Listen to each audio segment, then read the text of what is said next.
Bonjour et bienvenue sur KTV en direct à la télévision, à la radio et sur les réseaux sociaux pour ce temps de parole consacré au débrayage qui aura lieu demain du côté de chez SFR. Et pour en parler, nous recevons Hormis Bourral, le délégué syndical CFDT CSFR. Bonjour. Bonjour Léo, bonjour Kamal. Bonjour à toutes les Mahoraises et Mahorais. Une pensée à tous les Mahorais qui sont actuellement dans les embouteillages. Qui est devenue sur Mayotte la plaie quotidienne. Effectivement, et heureusement vous avez réussi à arriver à temps. On est là pour parler d'une chose importante. Demain aura lieu un débrayage du côté de chez SFR. Alors, on l'a appris, il y a c'est un plan national, on parle de licenciement sans vraiment le dire, une réduction de personnel de 20%, la direction explique ici c'est plus de 18%, bref il y a des désaccords, une réunion a eu lieu hier, l'intersyndicale a claqué la porte de ces discussions, pourquoi ? Alors déjà, j'aimerais faire un petit rappel de manière à expliquer le contexte. SFR a été racheté par un milliardaire multinational, puisqu'il est en même temps, il s'appelle Patrick Drahi. Il est marocain, français, portugais, israélien. Il a acheté SFR en 2014. Et dès 2017, déjà, premier PDV avec 30% des effectifs réduits. 2021, donc là cette année, il y a de nouveau un nouveau PDV avec 20% des effectifs qui sont réduits, 1700 postes sur l'ensemble des sociétés des SFR, et sur Mayotte, on parle de 9 postes qui représentent quand même 20% des effectifs. Donc nous allons passer après ce PDV d'un groupe de 6600 salariés à 4900 salariés, et sur Mayotte de 52 salariés à 44 salariés. Pour répondre à ta question, qu'est-ce qui se passe? En fait, nous avons, malgré le Covid, c'est un secret pour personne, le secteur de la téléphonie se porte plutôt bien, puisque nous avons eu le télétravail, les chiffres sur la data, sur la voix. Il y a des premiers soucis avec la 5G, que justement ça se passe tellement bien au niveau des SFR. Alors justement, la question elle est là. Je termine ma phrase. Nous avons quand même un secteur télécom avec des chiffres d'affaires en augmentation. Pour donner un chiffre, le chiffre d'affaires des SFR a évolué de presque 2,5%. L'EBITDA a évolué de 3%. Là où certains secteurs, certaines entreprises ont fermé la porte ou vont fermer la porte ou ont des évolutions négatives. Parallèlement à ça, nous avons donc une gouvernance qui souhaite effectivement investir dans la 5G. Et là, je viens à ta question. Mais la manière d'investir dans la 5G, la solution, c'est de réduire la masse salariale pour pouvoir effectivement investir dans ces 5G.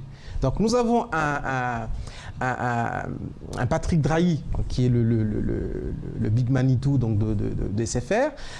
Au lieu d'injecter de l'argent pour effectivement investir dans la 5G, il veut réduire la masse salariale, faire de l'enrichissement personnel, d'accord, s'enrichit seulement puisque SFR lui appartient à un pourcentage assez... Rien d'anormal, c'est pas un emploi personnel illégal, il veut s'enrichir comme toute entreprise qui veut gagner de l'argent. Ce n'est pas illégal, sauf que l'investissement important de la 4G, il souhaite la financer. La 5G. La 5G, excusez-moi, il souhaite la financer par une réduction importante. Et c'est ça que vous reprochez quelque part. C'est ça que nous reprochons. Clairement, si je comprends bien, cette personne a les moyens de le faire, a les moyens d'injecter de l'argent pour préserver des emplois. Au lieu de ça, il préfère se séparer du monde. C'est un peu ça que vous reprochez. Exactement. Ça, c'est le premier point. Le deuxième point, c'est toute entreprise peut effectivement avoir recours à un PDV. Ça, c'est quelque chose qui est connu. Sauf qu'il faut aussi, à un moment donné, dans une entreprise... Le PDV, on rappelle, hein, c'est le plan de départ volontaire. Donc, qui ne correspond pas à un licenciement. Il faut vraiment faire la différence. Voilà. Et tu fais bien de bien souligner, on parle bien de volontaire. Ça veut dire que c'est le salarié qui demande, alors dans la théorie, qui demande à partir. Mais on sait bien que dans la réalité... Covid, c'est monstrueux de demander ça. Excusez-moi, je prends l'avis comme ça, mais c'est compliqué. c'est inhumain, tout simplement. On est en pleine période Covid, c'est très compliqué. Le bassin d'emploi mahorais est petit. On a un taux de chômage qui est extrêmement élevé. Demander à des salariés maintenant de dire que je veux partir, c'est du rêve. Et c'est là où elle est peut-être l'hypocrisie, où il y a peut-être des choses qu'on ne nous dit pas. Quand je dis non, je parle bien des OS. d'accord, organisation syndicale représentative, parce que ce débrayage est à l'appel national d'une intersyndicale, CFDT, UNSA et CFTC. Au niveau local ici, ça va être CFDT et UNSA. Donc le deuxième point et le deuxième volet, c'est que dans un PDV, dans une société, il y a la direction, il y a les OS, donc les organisations syndicales. Et il doit y avoir un dialogue social. Bien sûr. Aujourd'hui, pour aider tous ceux qui partent, de les accompagner. Exactement. Qui ne partent pas sans rien. C'est ça que ça veut dire. Donc, l'objectif, c'est quoi? C'est de ces échanges-là. C'est que, c'est d'aider ceux qui souhaitent partir, pour qu'ils puissent partir dans des bonnes conditions, mais aussi de penser à ceux qui restent. Puisque, évidemment, il y en a qui restent pour le même travail, pour des fois des objectifs beaucoup plus importants. Donc, il est important d'avoir ces deux volets. Nous avons aujourd'hui une direction centrale qui est sourde, d'accord, qui n'entend rien des propositions des OS, qui déroule ce plan de départ volontaire d'une manière unilatérale, qui fait semblant d'organiser des réunions comme celles qui se sont tenues ces derniers temps. Mais ces réunions-là, ce n'est que pour faire du légal. Quand je dis légal, c'est qu'un plan de départ volontaire impose à la direction un certain nombre de réunions. Donc ces réunions-là se font, mais c'est juste pour dire à la fin que voilà, elle est faite. Donc le plan de départ volontaire est en train d'être déployé, j'ai envie de dire, sans concertation, sans tenir en compte les demandes des organisations syndicales. Mais pourquoi vous avez claqué la porte hier? Parce que justement, ils étaient fermés à toute discussion? Alors, hier, ce n'était pas donc une discussion locale, c'était plutôt une discussion donc, au niveau national. C'est que pourquoi on claque la porte? Parce que nous ne sommes pas écoutés, il n'y a rien qui avance. Voilà. Dans ces échanges. Donc, à un moment donné, quand il n'y a rien qui avance, quand rien n'est écouté et que la direction souhaite tout simplement dérouler son planning, parce que là, il y a vraiment un planning, les instances, donc les syndicats sont consultés jusqu'à fin août, et du 1er septembre au 31 décembre va être déployé ce fameux plan, et ça... avec l'appel au volontariat. Donc là, jusqu'au mois d'août, il y a un certain nombre de réunions qui sont déployées, d'ailleurs qui sont... j'ai envie de dire, les réunions sont imposées puisque ce sont des réunions extraordinaires qui sont à l'initiative de la direction. Donc les OS, nous y allons pour écouter religieusement, j'ai envie de dire, mais il y a rien qui en sort. Donc c'est pour ça que nous appelons à un débrayage pour envoyer un premier message fort à l'ensemble de nos clients, aux populations que chez CFR, il y a un souci. La situation économique de CFR va très bien, mais malgré ça, non, elle va pas très bien. La direction dit non, justement, ça marche pas si bien que ça, on doit passer par ce plan parce que ça marche pas bien. Ils disent pas que ça va très bien, parce que si ça va très bien, ils le feraient pas. Alors, la direction ne dit pas que ça va pas. Alors, en fait, ils disent qu'il y a eu des difficultés au niveau de la 5G, par exemple, donc ça a coûté beaucoup d'argent et par conséquent, il faut économiser quelque part. Alors, effectivement, donc c'est la version de la direction, c'est que nous avons quand même engrangé assez de cash pendant cette, je rappelle, tout le monde était confiné, tout le monde utilisait de la data. Quand je dis data, c'est de l'Internet. Bien sûr. Avec la montée du télétravail, avec la montée de la télémédecine, avec les cours, donc là les cours à la maison. Pas, parce que quelque part, vous avez cet argument-là, dit attendez, ça n'a jamais autant marché au niveau de l'Internet, et là, vous nous dites que la suppression. Kamar Boura. Alors moi la question que j'ai envie de poser ce matin, c'est quoi le quoi qu'il en coûte? Parce que quand on entend, c'est vrai que la direction nationale qui dit aujourd'hui, c'est pas une question que ça n'a pas marché, mais c'est plutôt les modes de consommation aujourd'hui. SFR s'explique qu'aujourd'hui, les gens vont moins en boutique. Donc forcément, ça ne rapporte pas. On a changé de façon de consommer. Depuis, chez nous, on peut aller en ligne, on peut s'abonner en ligne, donc les gens vont moins. Mais sauf que Mayotte, concernant, si on revient un peu sur Mayotte, Oui. aujourd'hui, on n'en est pas encore là. Aujourd'hui, on a encore besoin de nos boutiques. Les gens vont encore dans les boutiques quand ça ne marche pas, quand on a envie d'un renseignement. Donc je ne comprends pas pourquoi on nous met dans le même panier, par exemple. Donc c'est quoi le quoi qu'il en coûte aujourd'hui? Est-ce qu'ils ont pris leur décision, même si négociation ou pas, les départs vont se faire? Et qui est censé partir aujourd'hui? Et Alors, si personne n'a envie de partir? Alors, il y a plusieurs questions là, quand même, Oui, dans ta question. Toujours, bien sûr.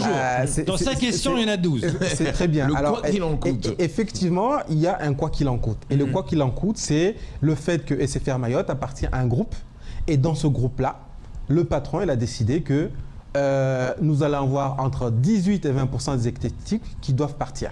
Donc, qu'on soit à Mayotte, qu'on soit à La Réunion, qu'on soit à Paris, qu'on soit à Montpellier, qu'on soit à Bordeaux, qu'on soit à Lille, Peu importe. d'accord, peu importe, il faut que tout national, le monde participe à l'effort, j'ai envie de dire, et fasse partir entre 18 et 20% des effectifs. Donc, notre patron qui est sur La Réunion, d'accord, on lui a demandé d'appliquer le PDV. Et comme tu le dis, Kamar, à Mayotte, nous avons un contexte qui est quand même particulier. Mais il le dit, Yves Gauvin, il le dit que c'est particulier. Voilà. La première particularité, c'est quoi? C'est que nous avons un marché qui est, on l'appelle dans notre jargon, en prépayé. Le prépayé, c'est quoi? Ce sont ces clients qui vont recharger pour pouvoir téléphoner. 70% de nos clients, ce sont des clients qui rechargent des coupons de 3 euros, 5 euros pour appeler. Le reste, effectivement, ce sont des abonnements. Ça veut dire quoi? Que cette clientèle-là a besoin de proximité. C'est ce que tu disais, Kamar, le besoin des boutiques. D'ailleurs, malgré le PDV, c'est pour ça qu'il y a du monde. Il n'y a aucune boutique qui est fermée. Vous venez au rond-point SFR, toute la journée, il y a des gens qui font la queue. Bien sûr. Donc, nous n'avons pas, contrairement à d'autres territoires, une diminution des flux en boutique. Au contraire, nous avons les clients qui Mais c'est pas la boutique qui remettent remet en question. Si, je vais fermer les boutiques. Non, mais par rapport au fait que... à peu près. Oui, non, mais je parle pas de la fermeture des boutiques, mais je parle du fait qu'il y a du monde, donc ça marche bien. On voit cet argument-là. Il parle pas du fait qu'il n'y a pas de monde et que ça marche pas en boutique. Notamment Yves Gauvin, il parle du fait de la 5G et également le fait qu'ils doivent remplacer toutes des antennes, les antennes. Et ils ont un investissement de dizaines de millions d'euros. C'est ces mots à lui. Hein. Donc il parle de ça. Et c'est pour ça qu'il y a au niveau local et qu'il y a des problèmes. Oui, donc il ne parle pas des boutiques et de l'affluence. Oui, mais nous jugeons qu'il y a eu assez de cash pendant ce Covid, d'accord, pour pouvoir financer ces investissements.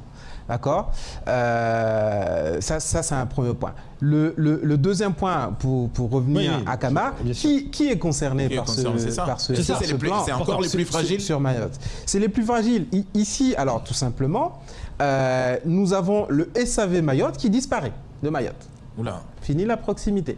Donc, non, on ne pourra plus aller chez quelqu'un comme au point. On ne peut pas le réparer. Ça va être difficile. D'accord. Ça, c'est un premier point. Toute l'équipe, hein, oui. D'accord. Le deuxième point, l'équipe, alors c'est pas l'équipe, c'était une salariée qui était sur ce service. Tout ce qui est communication et marketing n'existe plus à Mayotte. Ça veut dire que, on le disait tout à l'heure, Léo, Mayotte, il y a besoin d'une communication spécifique. Il y a des codes culturels, etc. qu'il faut prendre en compte. Mais ça veut dire qu'il y a un problème au niveau du téléphone. J'ai plus de service après-vente à Mayotte. Plus de service après-vente à Mayotte. Je fais comment? Ça peut être de l'échange standard, par exemple. Échange standard, c'est ton mobile. Non, mais il y aura quand même un service après-vente en boutique. Il y a quand même quelqu'un qui va venir vous aider quand il y aura un problème, ou il n'y a vraiment plus du tout ce système-là? Oui, mais ça sera en mode dégradé. Ouais. Ça, c'est le deuxième service qui disparaît. Le troisième, je rappelle, le service client. Nous avons ici notre service client. Donc, on prenait les appels de nos clients ici, localement. C'était pas ailleurs. Ah non, oui, ce n'était pas ailleurs. Oui. En Chimaoré et en Chibouchi. Depuis le mois de décembre, donc, ça a été basculé à Maurice. Ça, c'est un premier point. Le deuxième point, aujourd'hui, avec le PDV, nous avons 30% de l'équipe, parce que l'équipe a été déployée différemment, justement, dans les boutiques, par ce besoin de proximité. Nous avons 30% de cette équipe qui est supprimée. Donc, pareil, fini la proximité avec le service client. Le client a un souci de facture. Il y aura de moins en moins de monde pour répondre à ces questions. Là où Mayotte a besoin de proximité, on lui envoie de la digitalisation, on lui envoie du SVI. Quand je dis SVI, c'est on appelle, taper 1, taper 2, taper 3. On sait que le Maoré, ça rend insupportable. il n'est pas à l'aise avec ça. Et mais bon, surtout, mais c'est général apparemment, tout le monde fait ça. C'est général. Ce que vous expliquez là, les centrales d'appel sont tous délocalisées ou c'est moins cher. C'est général, mais Mayotte est particulier encore une fois. Alors même si nos directions n'aiment pas qu'on le dise, c'est un plan national. Nous avons une maîtrise de la langue française qui est complexe, Léo et Camar. Vous le savez. Donc quand vous dites à un client qui est à la carte avec un pouvoir d'achat qui est des fois faible, taper 1, taper 2, taper 3, il n'est pas à l'aise. Qu'est-ce que vous demandez maintenant à la direction, Claire? Donc ce que nous demandons, en tout cas l'intersyndicale, pour ceux qui restent, d'accord, puisqu'il va y avoir 44 salariés, en tout cas à la cible, qui vont rester. Le premier point, c'est une garantie d'emploi pour les années futures, parce qu'aujourd'hui, il n'y a pas de garantie d'emploi. C'est-à-dire, on a ce PDV, mais ça peut continuer. Vu qu'il y en a déjà eu un avant, rien n'empêche qu'il y en ait un dans 2 ans, c'est ça que vous dites. Exactement. Donc nous voulons donc un accord qui puisse nous dire, dans les 3 ans, dans les 4 ans, dans les 5 ans, nous aurons une garantie d'emploi pour les salariés. Des conditions de travail améliorées. Nous savons que nous allons faire appel de plus en plus au TAD, travail à distance, d'accord, que nous puissions avoir les moyens de pouvoir travailler en TAD. Pareil, un autre point, que la richesse soit partagée de manière plus équitable. Tout ce qui est intéressement, tout ce qui est participation. Aujourd'hui, ce n'est pas le cas. Nous avons une société qui engrange des milliards, mais qui ne partage pas assez les richesses. Pas de richesse, oui. Ça, c'est un premier point. Le deuxième point, c'est ceux qui veulent partir. Parce que c'est aussi important, qu'il y ait un réel, et j'insiste sur le mot, réel volontariat. Ici, on l'appelle plan de départ volontaire, mais on sait ce qui se passe derrière. En tout cas, on l'imagine. Surtout en contexte de Covid. À Mayotte, je vous garantis, personne ne va... Pour vous, ce serait un licenciement déguisé? Je pense. Alors moi, il y a un truc que j'ai envie de savoir. SFR, quand il aussi s'explique en disant « je veux renforcer l'intelligence artificielle », on est d'accord, et je vais embaucher à peu près au plan national en général 1000 jeunes diplômés justement dans tout ce qui est aujourd'hui intelligence artificielle. Pourquoi on ne prend pas ceux qui sont déjà sur place et les former? On est gagnant. Camar, je pense que je vais t'embaucher. Non, mais j'en ai besoin, moi. Effectivement, parmi les propositions, nous, justement, c'était au lieu de supprimer des emplois, pourquoi est-ce que ne pas former les salariés en interne pour justement aller vers cette intelligence artificielle, vers cette digitalisation, vers cette clientèle, parce qu'on va y arriver à Mayotte, effectivement, de plus en plus, qui va venir de moins en moins en boutique, on va y arriver, puisque les clients, petit à petit, ils vont sur de l'Internet, vers des abonnements, etc.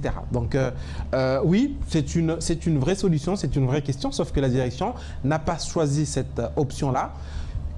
Quoi qu'il en coûte, d'accord, il y a 20% des effectifs qui doivent partir au 30 ans. Entre 18 et 20. Alors 18, c'est la moyenne. Combien de personnes près, quoi. Sur Mayotte, on parle de 9 personnes sur un effectif de 52. Au niveau national, on parle de 1700 postes. Donc et à Mayotte, est-ce que c'est 9 personnes? Est-ce qu'il y a d'après ce que j'entends, personne n'a déjà dit « moi, je veux en faire partie ». À date, personne n'a dit. Donc ça veut dire, si je vais plus loin, ça veut dire que si personne ne dit ça, in fine, ils vont en tirer 9 au sort? Non, ils ne vont pas tirer 9 au sort. Ils vont supprimer le SAV, les machins, etc. Alors, il y a ce qu'ils proposent. Il y a une réorganisation qui va se faire avec un redéploiement des salariés dans d'autres services. Et des départs à la retraite volontaires, choses comme ça? Alors, nous, on n'a pas de retraités. On est une société relativement jeune. C'est ce que j'allais dire. Après, le problème, c'est que vous êtes jeune. Donc une retraite à 30 ans... Ça n'existe pas. Donc, c'est le redéploiement. Et d'ailleurs, c'est la règle du PDV, le redéploiement des effectifs vers d'autres services. Donc débrayage Pour le moment, voilà. demain Oui. pour contester. Discussion prévue avec la direction bientôt. Alors, pas en termes local, mais en tout cas au niveau national, il y a encore une fois la main qui est toujours tendue. Ok. Il est vrai que ces derniers temps, l'échange est très compliqué, d'où l'échange qui s'est très mal passé donc hier. Et il est vrai qu'on va vers une judiciarisation. Oula, ouais. Oui, après, il y a des assez prud'hommes qui rentrent en forte. ligne de compte, il y a des tout ça. Exactement. Ça va, donc, en clair, ça va pas être évident.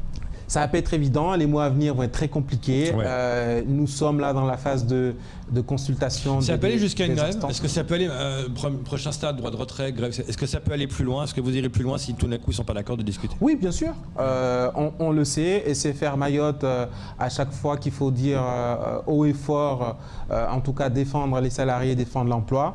On a su le faire et nous prendrons nos responsabilités, évidemment avec nos camarades de la métropole au niveau national, parce que je le rappelle, c'est un plan national Bien avec sûr. une intersyndicale, donc ça se fera en toute concertation, mais toutes les pistes sont ouvertes pour que ce PDV se passe dans les meilleures conditions. En attendant, demain, débrayage dès midi 30 au niveau du siège. Donc nous appelons tous les salariés. De toutes les façons, nous n'avons pas de soucis puisque les grèves des CFR Mayotte, c'est entre 90 et 95% de mobilisation. Ce qui En même est... temps, il faut être mobile chez SFR.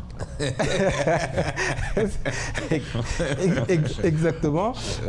Pour nos clients, donc malheureusement, il n'y aura personne pour vous recevoir en boutique, donc ça ne sert à rien de se déplacer. Et je pense qu'il en va aussi du bien-être de nos clients, de s'assurer que SFR continue, parce que c'est quand même un opérateur, un des opérateurs forts du département 976. En tout cas, que nos clients comprennent que c'est aussi pour eux que nous faisons ça, pour continuer à avoir cette proximité, pour continuer à avoir cette qualité de service qui est chère à tous les Mahorais. Merci beaucoup, Henri, d'être venu ce matin pour nous parler du souci qui se passe du côté de chez SFR, et bon courage. Merci. Un soutien avant de terminer à nos camarades aussi de l'ARS et du CHM qui sont aussi Demain, il y aura aussi un moment social bien par rapport à eux. On avait parlé aussi. Ça va être une journée sociale demain. Bon courage à vous. Merci. Merci. C'est tout pour ce temps de parole. Tout de suite, la suite de vos programmes.